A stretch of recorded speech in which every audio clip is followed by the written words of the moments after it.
మీద ఉన్న పెద్దలు సోదరులు హరీష్ రావు గారికి, అదేవిధంగా కృష్ణారావు గారు ఎమ్మెల్యే గారు, సుధీర్ రెడ్డి గారికి ఎమ్మెల్యే గారికి, దేవి ప్రసాద్ గారికి, అట్లే కార్తీక్తో పాటు చాలామంది వేదిక మీద ఉన్న సోదరులకు, వేదిక ముందున్న అందరికీ కూడా మధు పార్క్ సంబంధించిన అందరికీ నమస్కారాలు తెలియజేస్తూ, గత వారం రోజుల నుండి చూస్తూ ఉన్నాము.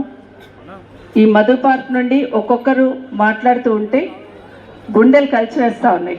ఎందుకంటే ఇది ఏ పరిస్థితులలో ఈ అరాచకానికి ఈ ప్రభుత్వం ఏదైతే ఒడిగట్టిందో దాన్ని జరగొద్దు, ఖచ్చితంగా మీ వెంట మేము ఉంటామని చెప్పడానికి సోదరులు హరీష్ రావు గారు వారు అందరు కూడా వచ్చిన్నారు. వారికి ప్రత్యేకంగా ధన్యవాదాలు తెలియజేస్తూ ఉన్నాను.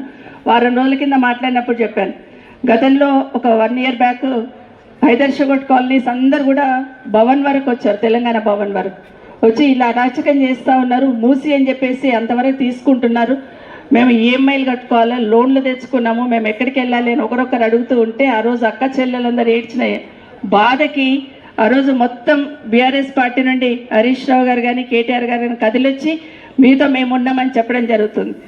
ఈరోజు కూడా మీకు అందరికి ఒకటే విజ్ఞప్తి చేస్తున్నాం. సుధీర్ రెడ్డి గారు మాట్లాడుతూ చెప్తున్నారు, మూసీ రివర్ డెవలప్ చేయాలి కానీ ఎవరికి అన్యాయం జరగొద్దు అనేది కేసీఆర్ గారి వాదన. ఆ రోజు క్లియర్గా మాకు చెప్పినది, మూసీ రివర్ని డెవలప్ చేద్దాం, మూసీ నదిలో ఉన్న దాంతో క్లియర్ చేయడానికి ఎస్టీపీలు కడదాం, తర్వాత గోదావరి వాటర్ని ఇక్కడ వచ్చేటట్టు చేద్దాం, కానీ ఒక్క ఇల్లు కూడా టచ్ చేయడానికి వీల్లేదని ఆ రోజు కేసీఆర్ గారు చెప్పిన దాన్ని బేస్ చేసుకొని ఆ రోజు ఎస్టిమేట్ చేస్తున్నాం. ఇదే కాదు, ఒక చిన్న ఉదాహరణ సుధీర్ మాట్లాడుతూ చెప్పినారు, వర్షం నీళ్ళు వచ్చినప్పుడు కూడా, బాగా వర్షం వచ్చినప్పుడు కూడా మనకు అసలు టచ్ కాలేదని. ఆ వర్షం వచ్చినప్పుడు కూడా హైదరాబాద్ చుట్టుపక్కల హైదరాబాద్లో చాలా కాలనీస్ మునిగిపోయినప్పుడు కేసీఆర్ గారు మమ్మల్ని పిలిచి ఒకటే అడిగారు, వీళ్ళందరూ కాలనీస్ అందరూ కట్టుకున్న తర్వాత వాళ్ళు ఎక్కడ లోన్లు తెచ్చి అప్పు తెచ్చి జీవితం అంతా కష్టపడి ఇండ్లు కట్టుకుంటారు, మరి ఇల్లు వర్షం వస్తే ఇండ్లు మునిగిపోతే వాళ్ళ పరిస్థితి ఏంది అని అడిగారు. మాకు ఏం చేయాలో అర్థం కావట్లేదు, మొత్తం చెరువుల పక్కన ఉన్న వాళ్ళందరూ కూడా కాలనీలు, చాలా కాలనీలు, వందలాది కాలనీలు మునిగిపోతున్నాయి అని అడిగితే కేసీఆర్ గారు మాకు ఒక సలహా ఇచ్చారు, సూచన చేశారు.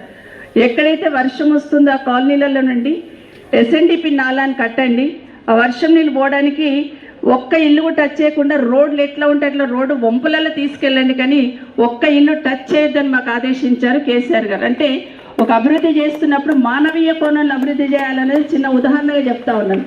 అదే ఎస్ఎన్డిపి నాలని ఈరోజు మేము కట్టుకుంటూ వస్తే ఎన్నో కాలనీలు సేవ్ చేసుకుంటూ వచ్చాం. కానీ ఈ ప్రభుత్వం వచ్చినాక ఒక పిడుగులాగా రంగారెడ్డి జిల్లాలో హరీష్ రావు గారికి అదే రిక్వెస్ట్ చేస్తూ ఉన్నాను నేను, రంగారెడ్డి జిల్లాలో ఎక్కడ చూసినా ల్యాండ్ అక్విజిషన్స్, ఎక్కడ చూసినా భూములు లాక్కోవడం, ఎక్కడ చూసినా ఇల్లు కూలగొట్టడం, అరాచకం అనేది జరుగుతూ ఉంది. ఖచ్చితంగా ఈరోజు పార్టీ తరఫున మనం గట్టిగా నిలబడి వీళ్ళందరినీ కాపాడుకోవాల్సిన బాధ్యత మనందరికీ ఉంది అని కూడా ఒకసారి విజ్ఞప్తి చేస్తూ ఉన్నాను. మారుమూల గ్రామాలలో 60-70 కిలోమీటర్ల దూరంలో ఉన్న రైతుల దగ్గర కూడా జబర్దస్తుల ల్యాండ్స్ లాక్కుంటున్నారు. ఏం చేస్తారు దాంతోనంటే సమాధానం ఉండదు, లాక్కోవడమే. కొంతమందికి టీడీఆర్ అంటారు, కొంతమందికి డబ్బులు ఇస్తామంటారు.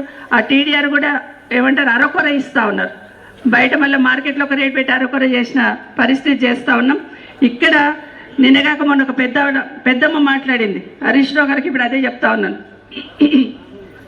అంటే ఆవిడని చూడగానే నిజంగా నేను కూడా కొంత ఎమోషన్ అయిపోయాను. ఎవరో మాట్లాడారు, ఆ అమ్మ ఏం చెప్తుందంటే, మేము 400 కుటుంబాలు ఇక్కడ ఉన్నాము, జీవితంలో కష్టపడి సంపాదించుకున్నదంతా ఇండ్ల మీద పెట్టి మేమేదో ఇక్కడ కొనుక్కున్నాము, ఇదంతా అక్వైర్ చేయడానికి ఇంత పోలీసునో లేకపోతే ఇంత నోటీసులు ఇచ్చి ఇంత హంగామా ఎందుకు చేస్తున్నారండి ముఖ్యమంత్రి గారు? ఒక 10 రూపాయలు పెట్టి విషయం తీసుకొచ్చి వాటర్ ట్యాంక్లో కలపండి అన్నది. నిజంగా ఆవిడని చూసినప్పుడు మా అమ్మమ్మ గుర్తుకొచ్చింది నాకు. నిజంగా చాలా బాగా అనిపించింది. అవును, ఉన్నారా ఇక్కడ ఆవిడ? ఉన్నారా ఇక్కడ? అంటే ఒక ఇల్లు కట్టుకున్నారంటే దాని వెనకాల ఎన్ని ఎమోషన్స్ ఉంటాయి అనేది చెప్పడానికి చిన్న ఉదాహరణ.